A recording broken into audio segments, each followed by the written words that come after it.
ಓಂ ಶ್ರೀ ಪರಮಾತ್ಮನೇ ನಮಃ. ಅಥ ಪಂಚಮೋಧ್ಯಾಯಃ ಕರ್ಮ ಸನ್ಯಾಸ ಯೋಗಃ.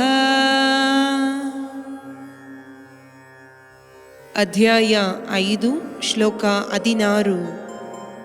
ಜ್ಞಾನೇನ ತು ತದ್ ಅಜ್ಞಾನಂ ಯೇಷಾಂ ನಾಶಿತಮಾತ್ಮನಃ ತೇಷಾಂ ಆದಿತ್ಯವಜ್ಞಾನಂ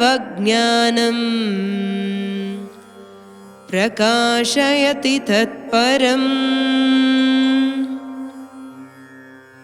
ಶ್ಲೋಕನ ಅರ್ಥ: ಆಲೆ ಧಾರಗ அறியாமை ಎಂಬುದು சுய ஞான மூலியவ இல்லாத ஆயிடுதியோ ಅವಕ್ಕಗ ಎತ್ತೆ ಸೂರ್ಯನಾದದು ಕತ್ತಲೆಯ ನೀಕಿ ಬೆಳಿಚವ ತಂದರವೋ ಅದೇ ಮಾಕೆ ಆ ಜ್ಞಾನವೇ ಅವಕ್ಕಗ ಸತ್ಯವ ಉಣರ್ತಿಪ್ರ.